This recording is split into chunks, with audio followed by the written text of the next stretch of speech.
TIFU by teaching my daughter to say please, by user specialist Alps 6478.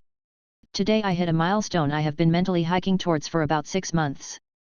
I have a daughter, 3, who is selective mute or nonverbal, currently awaiting a full assessment, and I've started speech training her. I didn't know the first thing about it until I had to, but I've thrown myself into it.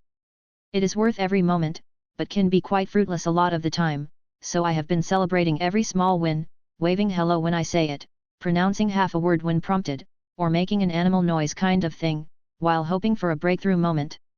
This afternoon during learning time I sat her at her little desk and gave her some number blocks. We stacked them and say the numbers. She wanted me to put one on, and tried to grab my hand. I held back and routinely said say please before going to do what she asked. Out of nowhere peeped a little please clearly as day and music to my ears.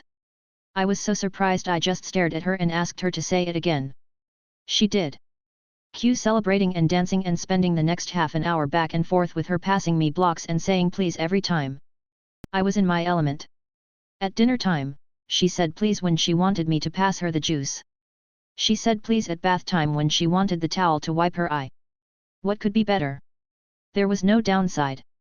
Until bedtime. She can be a fickle one. Most nights she goes to bed really well, but if she decides to fight the sleep we can be in for an hour or two of dramatics before she finally passes out like a drunk. Tonight however she was armed with a new arrow in her bow.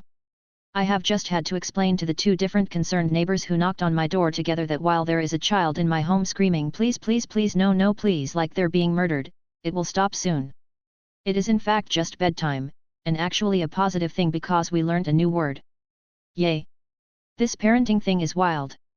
TLDR, I taught my daughter to say please today. At bedtime she threw a tantrum and started screaming it like she was a child about to be fed to a bear, causing both of my nearest neighbors to come knock and check I wasn't committing a crime. Edit, I never in my wildest dreams expected so many people to interact and share similar experiences, thank you all so much. It has been really nice to read your comments of support, and I appreciate every bit of advice. I'm telling my daughter she's Reddit famous haha.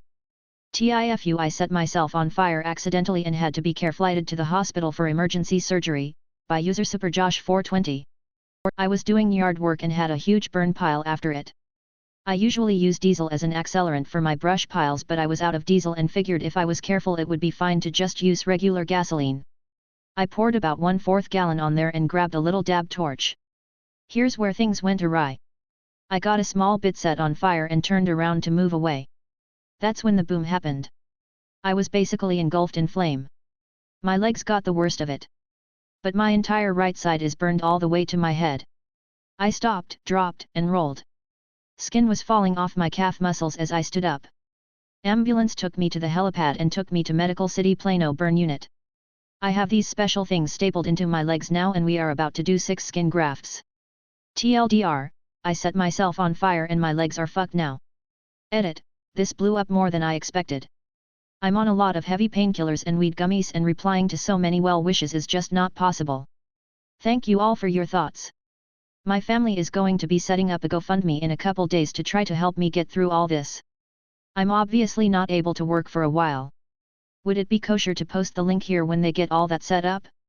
TIFU, by tooting so loud my airbn post heard, by user affectionate_bag 1827. I'm staying out of town, and the place I'm staying in hasn't got the greatest sound insulation, and there is someone else directly through the wall. I can hear them watching TV. I could even hear them using an app I use, because I recognized the notification sounds. Today I've had a little bit of an upset stomach from eating food I'm not used to, which well, makes me a bit gassy. I've been trying to sneak out quiet toots, blow-offs, passing wind, letting one rip, you get it, because I was pretty sure my neighbor would hear any out loud ones. I felt a good one brewing and tried to let it out without trumpeting its presence. Unfortunately, I failed. It was so loud and long it would have made a pattern on one of those cymatics sound resonance plates. There was a short pause, and then coming from the other side of the wall I heard what sounded like a very intentional, long toot, with a wee extra toot at the end. I'm dying. I f at number ked up, embarrassing myself by tooting so loudly my neighbor definitely heard. What am I going to do when I eventually get to meet them? I didn't expect a sympathy toot. Or maybe it was a challenge. Should I do one back? TLDR, I announced my upset tummy to my Airbnb host by tooting so loud they heard me through the wall. But at least they did toot back. TIFU, by laughing at my girlfriend's parents after trying to explain how Wi-Fi works, by user WillingTank3132. So this happened a couple nights ago during dinner with my girlfriend and her parents. Things were going fine until their internet went out briefly. Her dad starts saying, with absolute confidence, that the Wi-Fi was probably running out because too many people in the building were using theirs at the same time. I thought he was joking. I chuckled and said, "Oh no, that's not how Wi-Fi works." He didn't laugh. In fact, he looked at me like I had just insulted him.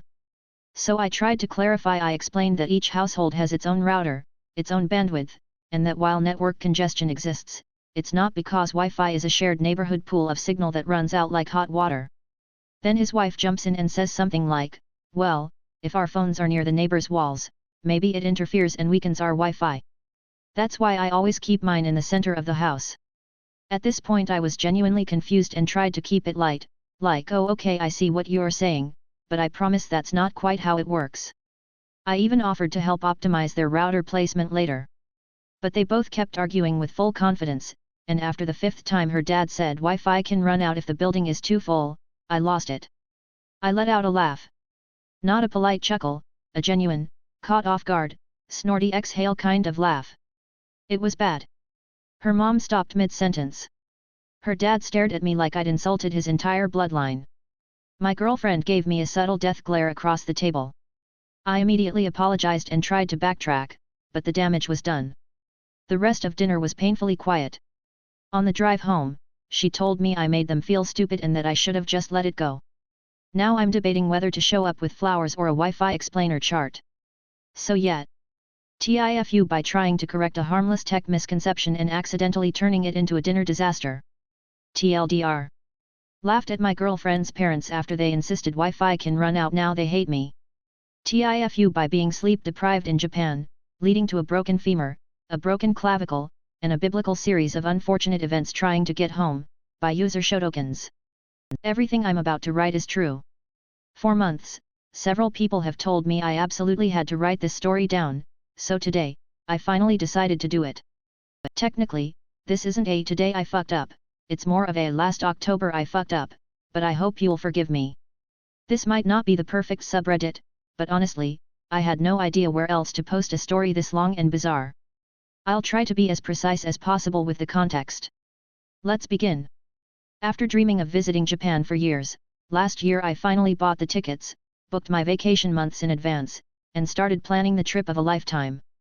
I arrived in Milan the night before our departure, October 16th.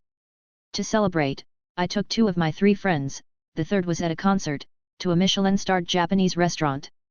The idea was to see how the best Japanese food back home compared to the real deal. After dinner, we returned to an incredibly noisy B&B and barely slept a wink. The next morning, running on fumes, we got to the airport 4 hours early and calmly boarded flight CA950 from Milan to Beijing. The flight was uneventful. The layover in Beijing, however, was not. The atmosphere was incredibly tense. A Chinese security officer started screaming at me because he thought I had something suspicious in my pocket. It was a candy wrapper. After clearing security, we finally made it to our gate and boarded the next flight, CA925, to Tokyo. That flight was also smooth, and finally, after about 18 hours of travel, we landed at Narita Airport around 1:40 p.m. local time on October 18th. We made our way to our hotel in Shibuya to drop off our bags and take a shower. I was completely wiped out from the long journey and the lack of sleep. I suggested we meet up for dinner later to get a few hours of rest, but my friends protested, "No. We're in Japan. Let's go for a walk right now." Fine. Apparently, I'm an old man on the inside. I agreed, and an hour later, I found myself wandering through Shibuya with nearly 36 hours of sleep debt weighing me down. We met up with a friend who had moved to Japan years ago. She acted as our guide, showing us around the area. We had dinner at a local spot where, as she put it, gaijin don't usually go, and everything was absolutely incredible. After dinner, we decided to grab a drink.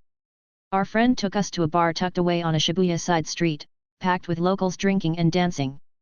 I had a couple of gin and tonics, which were mostly ice, and I danced enough that I felt pretty sober, but I was still seriously messed up from the exhaustion. At one point, I managed to de-escalate a fight between two huge Russian guys who were about to come to blows, and I even ended up making friends with them. I'm a 100 kilograms power lifter, so I'm not a small guy. This detail will be relevant later. We left the bar, and since it was late, around 1:30 a.m., our friend decided to take a taxi home. Our hotel was relatively close, so we planned to walk. As she was saying goodbye, I glanced up at the building across the street and saw a strange, ghostly figure staring at me from one of the upper floors. To this day, I'm not sure what it was. I assume it was just a creepy mannequin, but it was unsettling. I have photos if you want to see it. I turned to look at the street and saw a taxi stopped at the intersection on the other side. Our friend had mentioned that finding a taxi in that area at that hour was tough, so we decided to make a dash for it. The street was deserted. The pedestrian light was still red, but it was on its last sliver. The traffic light for cars was already red. We looked left and right and, in true Beatles fashion, started crossing the street. My friend, who was right behind me, heard a strange noise. Neither I nor my other friend saw anything, but he screamed, "Watch out!" Not knowing what was happening, I tried to sprint forward, as I was only about half a meter from the other side. I never made it. The world started spinning. In my head, I saw the city lights rotating as if I were inside a washing machine. The next thing I knew, I was lying on the ground. I had no idea what had happened, but I pushed myself up into a sitting position with my left arm. I felt no pain, no discomfort, just confusion. I saw pieces of a motorcycle's bodywork scattered around me. My friend rushed over to check on me. As I tried to make sense of it all, I realized that when I tried to move my left leg, only the top part of my femur moved. The rest of my leg stayed put. Broken leg? Yep. I started to feel a dull ache in the arm I was using to prop myself up. Something was probably broken there, too. I switched to my other arm and looked at my left side.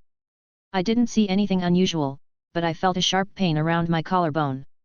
Broken clavicle? Yep. My hand was also bleeding heavily from a deep gash between my middle and ring fingers, likely from where I hit the motorcycle. That's right. I had been hit by a black motorcycle that, according to my friend and other bystanders, was traveling at around 70 km per hour, 45 miles per hour, at night with its headlights off. Or at least, no one saw them, and they were off when the bike was on the ground.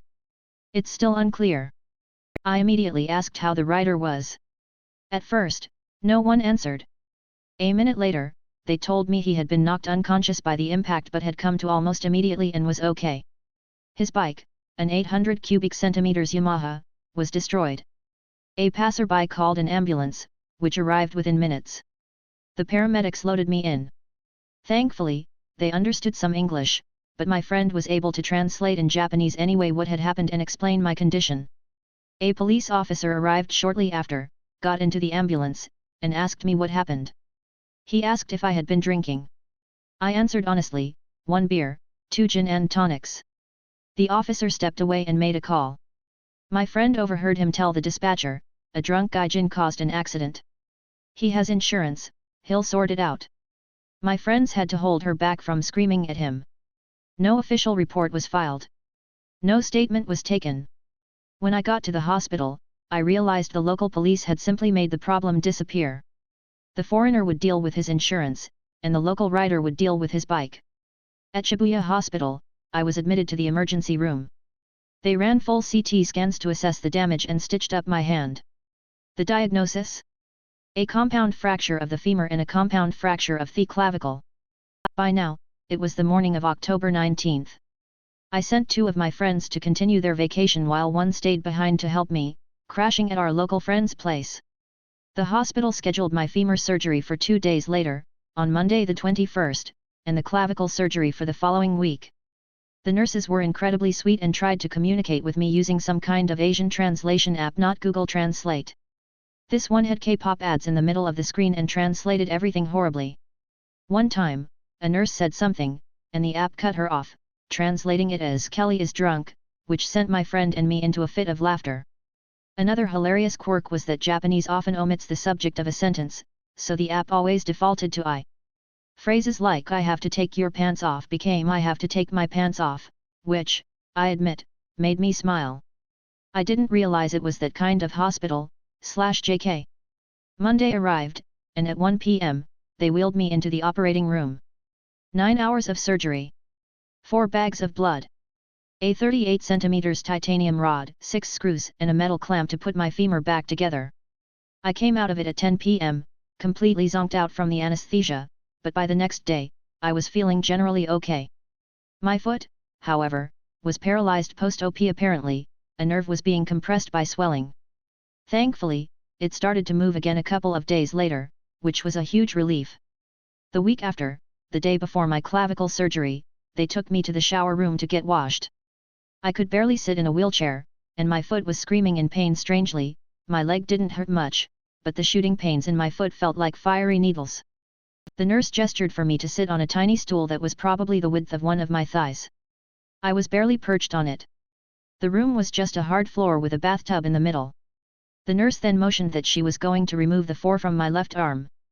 I pointed out that I had surgery the next day, but she insisted. She yanked it out. Just pulled it straight out, without applying pressure or even putting a cotton ball over it. Blood went everywhere. She panicked and just froze, holding the needle, murmuring "oh," as a red pool formed on the floor. I looked at her, saw she was still holding the spongy elastic netting that had kept the 4 in place, took it from her hand, and pressed down hard on the wound to stop the bleeding myself. It worked. She looked at me and said, "Oh. Okay. Okay." I just stared back, saying nothing. To make matters worse, while moving me from the bed to the wheelchair earlier, one of the 2 pieces of my broken clavicle had popped out of place and was now visibly protruding, completely locking my left arm. The nurse proceeded to grab the shower head, rinse me, and apply soap to my arms and legs and shampoo to my head. Then she looked at me and said, "Okay." I motioned for the soap, and with my one good arm, I washed the rest of my body. When the shower was over, the nurse gestured for me to stand up and move to the wheelchair. I looked at the floor, it was stone, soaking wet, and covered in soap. I had one functioning arm and one functioning leg.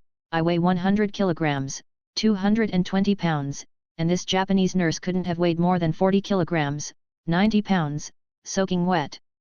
The stool was so low that I was past a deep squat position. I had zero leverage. I motioned to her that to get me up, she'd need at least 3 more nurses. She grumbled, left, and came back with 4 more. The oldest nurse noticed a heavy, mobile metal platform at the end of the room.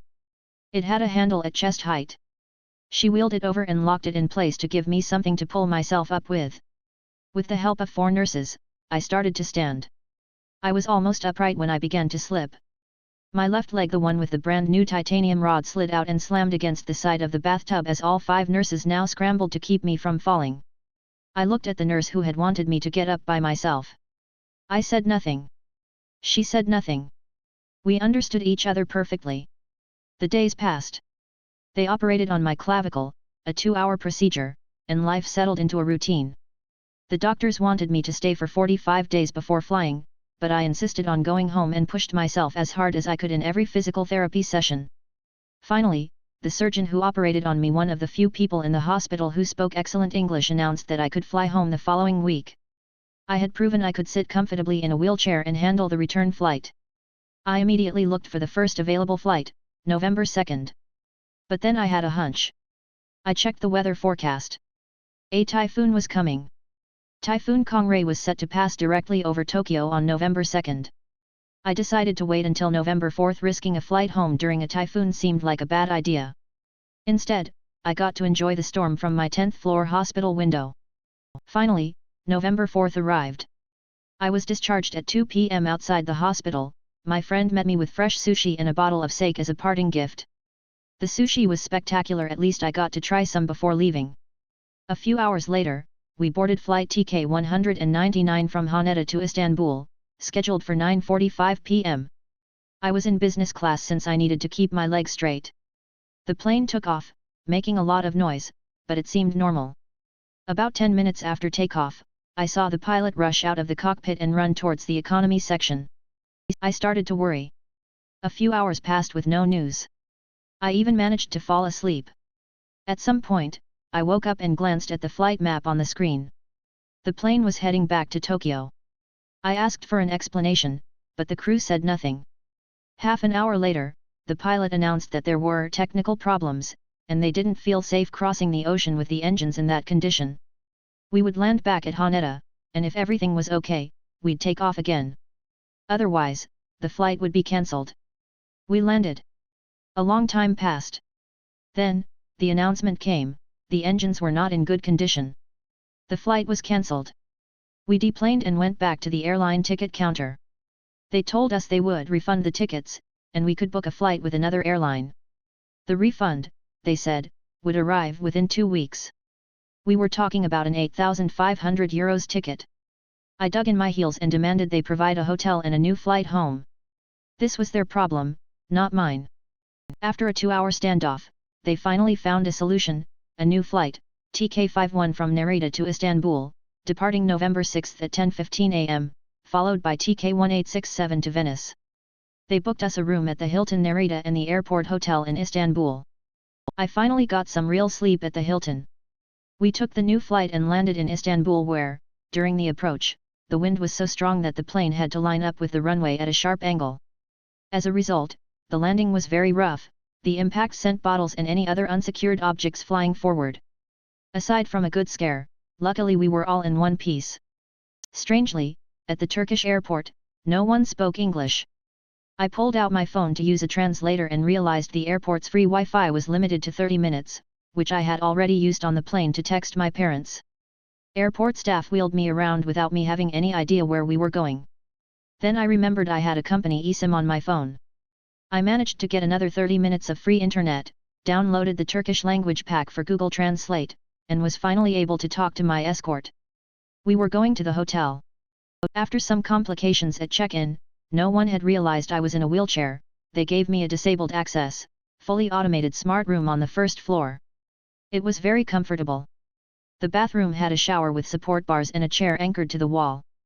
Finally, I could take a real shower. I maneuvered myself onto the shower chair and turned on the hot water, planning to spend an hour just relaxing and washing the hospital smell off me. Half an hour went by. I was soapy, relaxed, and everything was fine.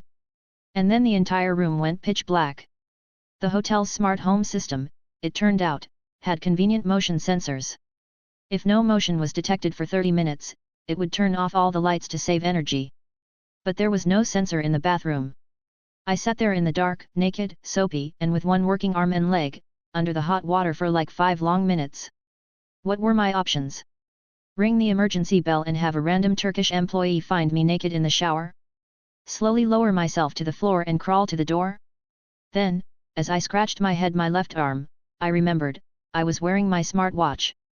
I turned it on. The screen cast a faint glow. I used it to pull back the shower curtain, find my phone on the sink, and use its flashlight to get back into my wheelchair, roll to the entrance, and flip the main light switch back on. I finished my shower in 5 minutes and collapsed into bed. The next day, we finally took the flight home, TK1867, and I made it back to Italy. I survived.